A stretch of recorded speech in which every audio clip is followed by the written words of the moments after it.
The difference between a guru and a capital architect. Hello, everyone. Welcome to the Futurist Mindset Show. My name is Tessa, and I'm here to introduce you to our host, Reagan Rodriguez. Reagan is a futurist who teaches stratosphere wealthy legacy families how to become impact investors. Hi, Reagan. How are you? I'm doing better than I deserve. Well, I heard you had Probably something. 9 out of 10. A 9 out of 10. Okay, Yeah. well, excellent. Well, I heard that you had an interesting question come up lately, so I know we're going to cover that today. Yeah, we are. So I'll get started. So I want to talk to you guys today about the difference between a guru and a capital architect. Probably a good way for me to begin is by starting with a question. How many of you have ever seen someone on the internet who looks wildly successful? Maybe they show cars, or maybe they show a house behind them, or maybe an image of what appears to be a private jet, or maybe you see ads running everywhere and you look at it and you say, wow, that person seems like they have things figured out. And here's the uncomfortable truth about what I refer to as the modern internet economy. We seem to be living in an era where marketing seems to travel faster than what is reality. Why is that? Have you thought about that? I think it might be because sometimes the story gets ahead of the structure. I know that over the past few weeks, former clients, past clients, and others that are in the same industry that I'm in have reached out to me, other colleagues, with basically the same question. And one of them even put in the subject line, Tessa, he put, Reagan, what's going on with Tai Lopez? And the interesting thing is that question reveals something much deeper about the modern world of investing. Because when you look at situations like this, whether it's influencers or whether it's internet gurus or high profile founders like Elizabeth Holmes, people assume that the problem is with the person. And Tessa, I know you've heard me talk about this before on previous shows, that I mentioned the Elizabeth Holmes thing when that comes up. And I mentioned that the real problem was not so much Elizabeth Holmes as it was the structure, or rather, I should say, lack of structure. Because in the world of capital markets, there's two kinds of operators. The first are showmen. And showmen, I've noticed, seem to sell excitement. And you know what? Let me tell you what happens, what else they seem to sell. Momentum. And Elizabeth Holmes was one of those. And they also seem to sell, look, the second type, which is all of you, if you watch my shows every week and you listen to what I say, if you have listened, then you know that the second type are architects. Because we design systems that protect investors, systems that are going to create accountability, and systems that survive scrutiny. And here is the irony in that, in the modern age, or in that era of social media. The showmen get famous first. They do, just like Elizabeth Holmes did, and that's okay. Because if you notice over time, the architects are the ones that build institutions that actually last. Now, here's something that very few people understand. In the modern internet economy, there's about two things that seem to create that illusion of success. And it sure seems to me, it seems as if it's attention and audience. Actually, I just thought of another one because it also starts with the letter A, amplification. Those three things can make someone look powerful. But you know what else I've noticed? None of those things create trust. Mm-hmm. Trust is built by something that is more rare, and it's called structure. Because when structure is missing, then the capital markets stop being disciplined systems. And instead, then they just start becoming stories. And stories, although they can be powerful, what I've noticed is, yeah, it might raise millions of dollars. And they can even make people look like a genius with your story. But eventually, every story is going to collide with math, and math is going to always win. As Albert Einstein used to say, numbers don't lie, but people do. What he meant by that was that people are greedy, and it's still that way today. So there is this problem. There is a problem with what I refer to as hype-driven capital.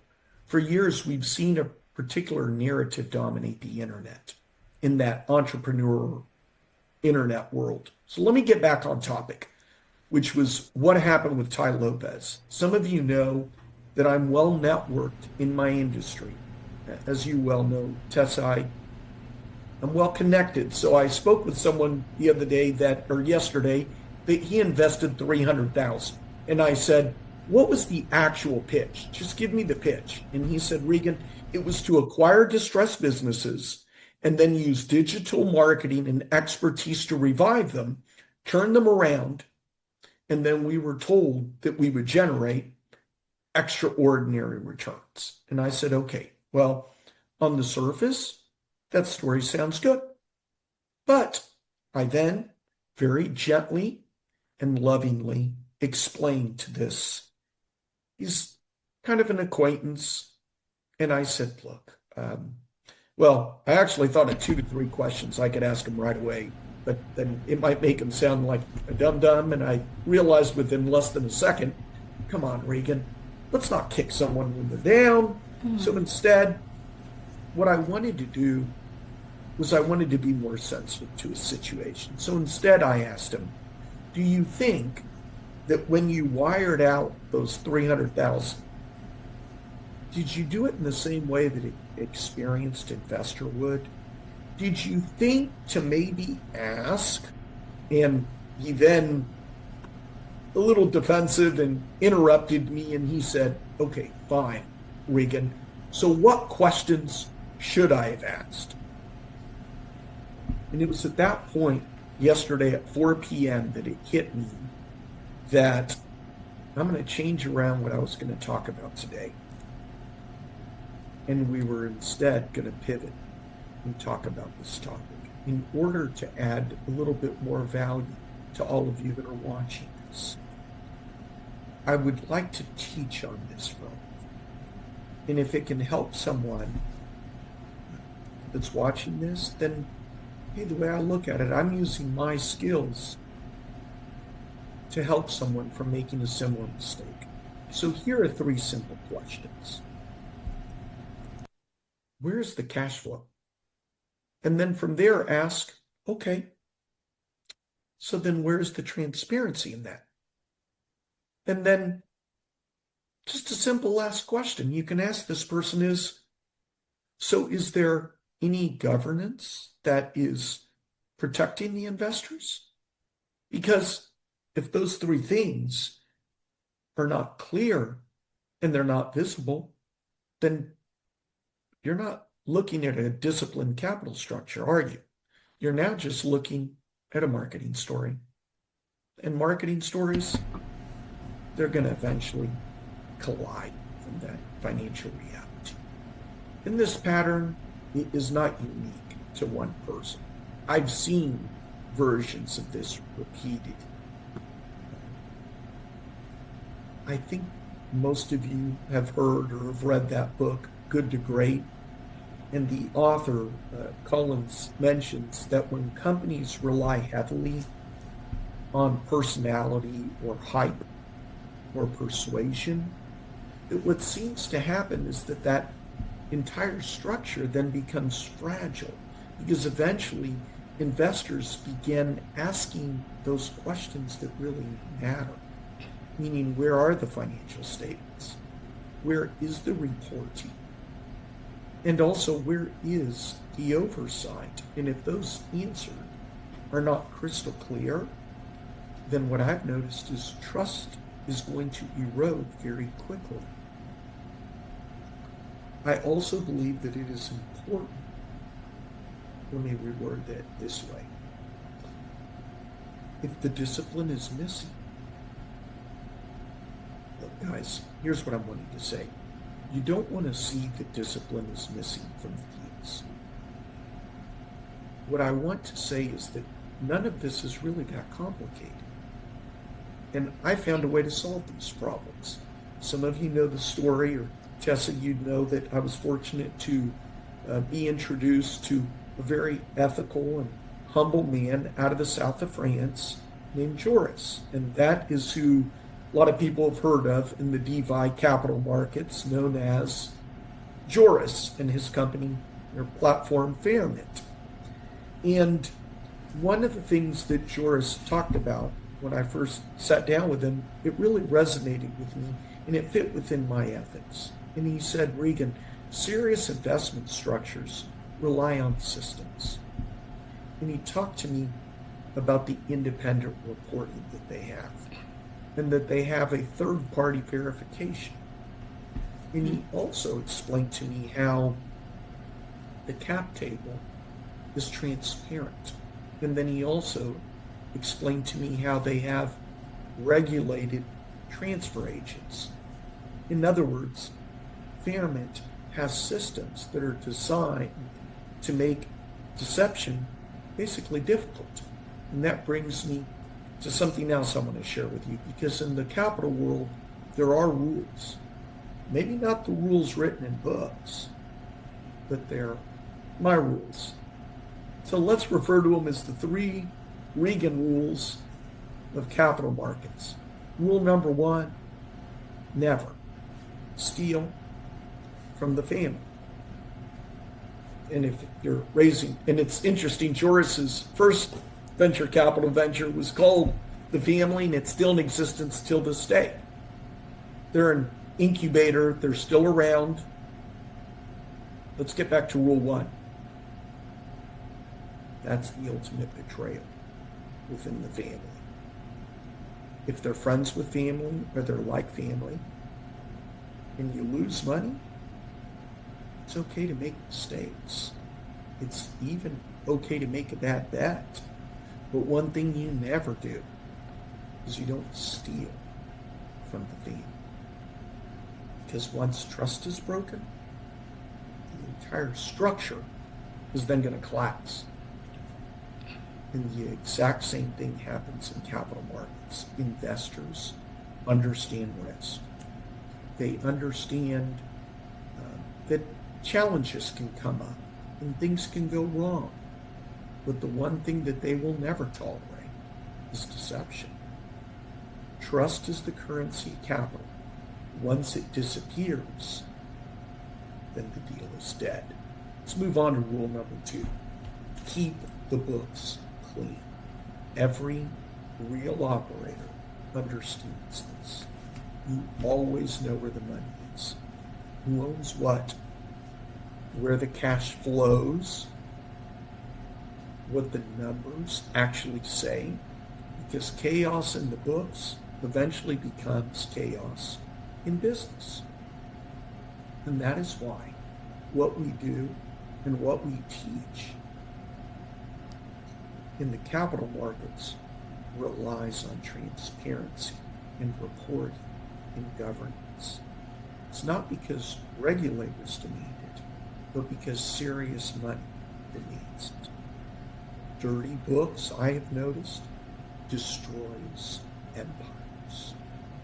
Have you ever noticed this, though? That clean books sure seems to build them. So let's move to number 3. Let's build systems that survive reality.